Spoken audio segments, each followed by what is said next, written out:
Everyone, आप लोग कैसे हैं। आज का दिन बहुत ख़ास है। 26 नवंबर इंडियन कॉन्स्टिट्यूशन डे।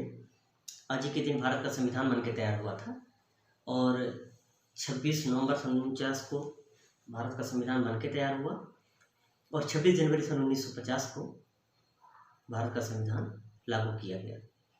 उसके पीछे कारण था कि 26 जनवरी 1930 को पूर्ण स्वराज की मांग की गई थी। इस कारण से उस दिन को यादगार बनाने के उद्देश्य से नवंबर में बने हुए संविधान को 1950 26 जनवरी को लागू किया गया। और संविधान है क्या? संविधान किसी भी देश की शासन व्यवस्था को चलाने के लिए विधियों का एक ग्रंथ है और किसी भी देश का जो पवित्र ग्रंथ है, मैं मानता हूँ कि संविधान ही पवित्र ग्रंथ है। और हर एक व्यक्ति को भारतीय संविधान का ज्ञान तो अवश्य होना चाहिए। भारतीय संविधान को बनने में बहुत सारा समय लगा। 2 वर्ष 11 माह 18 दिन 63 लाख खर्च हुए थे उसमें, भारतीय संविधान के निर्माण में। और बहुत सारी कमेटियां बनाई गई थी। झंडा समिति जे.पी. कृपलानी और प्रस्तावना लिखी गई संविधान के उद्देश्य का, जिसका वाचन होता है कि हम भारत के लोग भारत को एक प्रभुत्व संपन्न गणराज्य बनाने के लिए, इंग्लिश में है we the people of India.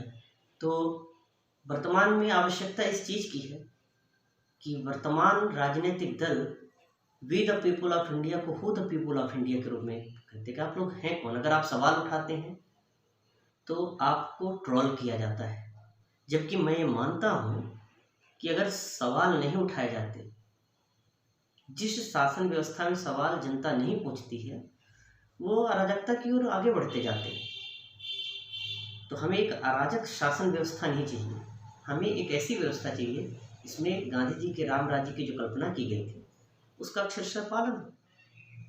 तो भारतीय संविधान में ज़्यादातर जो प्रभाव है वो है भारत शासन अधिनियम 1935 का, जो अंग्रेजों के द्वारा लागू किया गया था।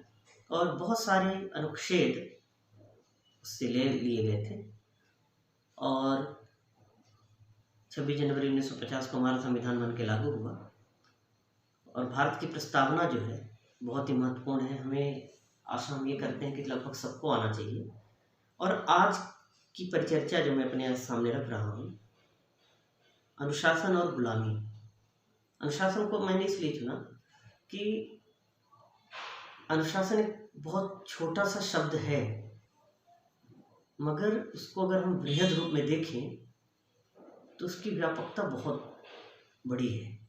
व्यापक रूप से उसके विचारों को हम देखें, उसके भावों को समझें, तो मैं ये मानता हूँ कि अनुशासन का जो नारा है बड़े ज़ोर शोर से हर जगह लगाया जाता है कि अनुशासित रहें, लेकिन उसका पालन कोई नहीं करता है। आप भी जानते हैं, हम लोग रोज़ नया सपना देखते हैं कि कल हम इस तरह से जीवन यापन अपना करेंगे, लेकिन ऐसा कर नहीं पाते। तो बात आती है कि अनुशासन है क्या।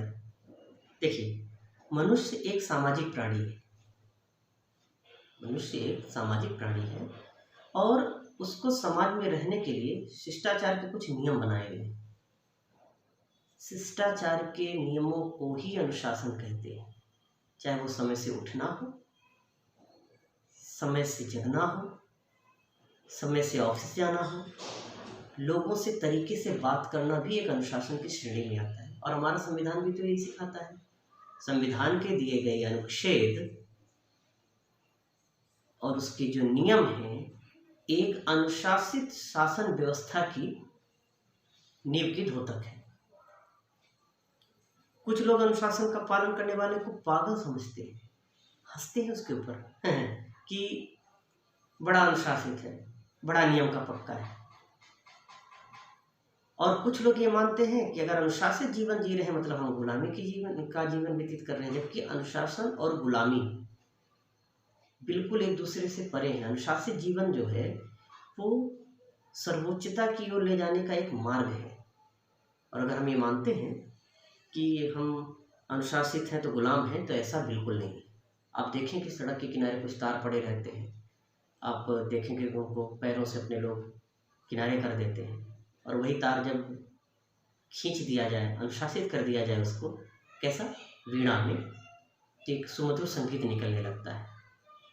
यही है अनुशासन का महत्व। और अनुशासन तोड़ने का जो अर्थ है वो आज़ादी नहीं होता है कि हमने अनुशासन तोड़ दिया मतलब आज़ाद हो गए।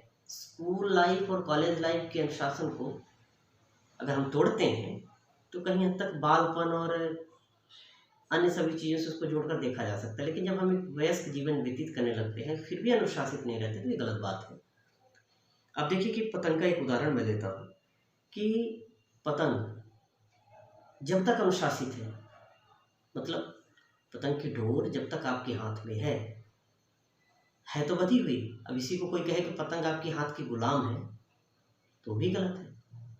लेकिन अगर आपके हाथ में है, अनुशासित है, डोर से बधी हुई अनुशासित है, तो वो आसमान की ऊंचाइयों को छूती है और जैसे ही डोर टूट जाती है तो कुछ ही पलों में वो जमीन को छू लेती है। इसी प्रकार से अगर हम अनुशासित जीवन व्यतीत करते हैं तो ऊंचाइयों को प्राप्त करेंगे कहीं ना कहीं से, चाहे वो आर्थिक हो, चाहे सामाजिक हो, चाहे राजनीतिक हो। अनुशासन के संबंध में सबसे अच्छा अगर उदाहरण हम देख सकते हैं तो वो है नदियों का। नदी अपने बनाए गए मार्गों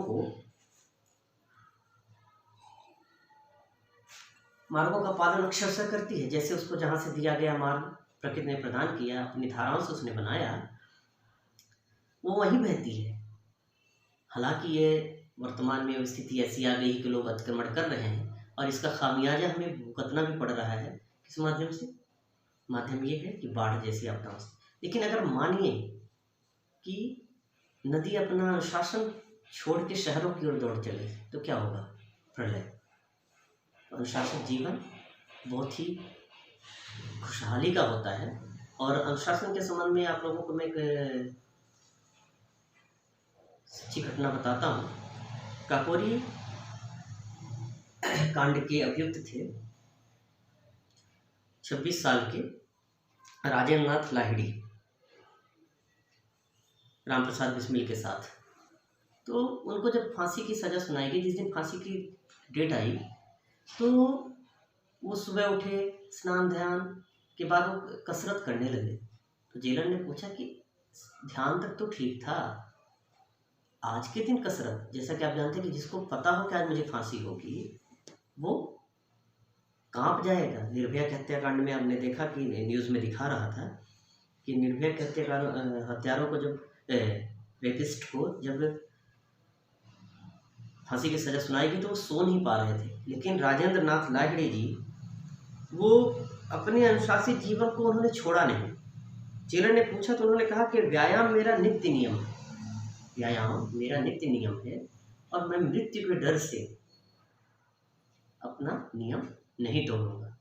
यह है अनुशासन का महत्व। चाहे आप अनुशासन के संबंध में आप जिनका भी अनुसरण करेंगे, चाहे वो स्वामी विवेकानंद हो, महात्मा बुद्ध हो, महावीर स्वामी हो, सबका कहीं ना कहीं अनुशासित जीवन था।